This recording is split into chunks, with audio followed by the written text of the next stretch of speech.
কালকে জ্যাম্মা, আমি আর মা এবং সাথে পাড়ার ৩ জন জেঠিমারা একসাথে চলে গেছিলাম রাজরাজেশ্বরী ঠাকুর দেখতে। তো সবাই মিলে একটা টোটোতে করেই আমরা ঠাকুর দেখতে চলে যাচ্ছিলাম। তো কাল ছিল রাজরাজেশ্বরী পুজোর অষ্টমী। তো আমরা সবাই টোটো থেকে নামার পর এরপর হাঁটা লাগিয়েছিলাম। আর আমি তো বলতে গেলে প্রায় প্রতিদিনই কারোর না কারোর সাথে ঠাকুর দেখতে গেছি। তো যাই হোক, আমি আমার মায়ের সাথে বকবক করতে করতে এগোচ্ছিলাম। আর তারপর ঠাকুর দেখতে যাওয়ার রাস্তায় ভিড় ছিল ঠিক এরকম। তো ভিড় পেরিয়ে যখন ঠাকুরের সামনে পৌঁছলাম তখন ঠাকুরের আরতি চলছিল। দূর থেকে তো আরতির তেমন কিছুই দেখতে পাচ্ছিলাম না বলতে গেলে, তো তার জন্য একটু সামনের দিকে এগিয়ে গেছিলাম আর ওখান থেকেই আমরা বেশ কিছুক্ষণ আরতি দেখে।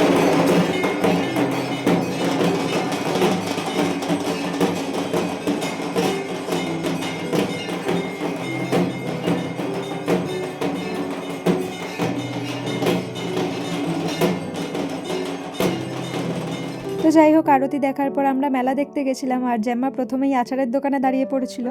তো জ্যাম্মা এখান থেকে বেশ কিছু ধরনের আচার কিনেছিল আর আমাকেও গোল্লা মতো কি একটা খেতে দিয়েছিল, যেটা খেতে প্রচণ্ডই টক ছিল।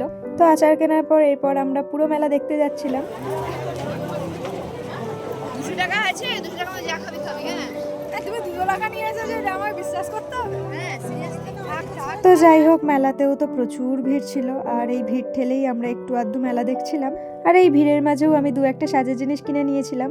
তো এরপর আমরা একটু এই কাপের দোকানে দাঁড়িয়েছিলাম আর জ্যাম্মা বেশ কিছু কাপ দেখছিল। তারপর 1-2টো কাপ কিনবো বলে এতগুলো কাপ কিনে নিয়েছে, যদিও এর মধ্যে আমাকেও একটা কাপ কিনে দিয়েছে। তো যাই হোক, এরপর আমরা সবাই মিলে ফুচকা খেতে গেছিলাম। আর এই মেলাতে 20 টাকায় মাত্র 6টা ফুচকা দেওয়া হচ্ছিল, যেখানে আমি আমার পাড়ায় 20 টাকায় প্রায় 14খানা ফুচকা খাই। তো যাই হোক, ফুচকা খাওয়ার পর আমরা সবাই মিলে চলে গেছিলাম জিলিপির দোকানে জিলিপি কিনতে। আর সাথী জ্যাম্মা আমাদের সবাইকে জিলিপি খাইয়েছিল। আর অনেক ভিড় থাকার কারণে জিলিপি কেনার সময় আমাদের একটু ওয়েটও করতে হয়েছিল। আর তারপর জিলিপি চলে আসাতে সেটা নিয়ে খাবলা খাবলি চলছিল। তো যাই হোক, এত খাবলা খাবলির মধ্যে আমিও একটা জিলিপি পেয়ে গেছিলাম আর সেটাই সাইডে দাঁড়িয়ে খাচ্ছিলাম। বাকিরাও সাইডে দাঁড়িয়ে জিলিপি খাচ্ছিল।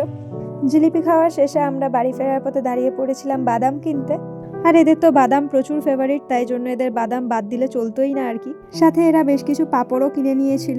তারপর পাঁপড় খেতে খেতে আমরা বাড়ি ফিরে আসি। তো এই ভিডিওটা এতটুকুই। যদি ভিডিওটা তোমাদের একটু ভালো লেগে থাকে তাহলে ভিডিওটাতে অবশ্যই একটা লাইক করে দিয়ে আমার চ্যানেলটাকে সাবস্ক্রাইব করে রেখো। বাই।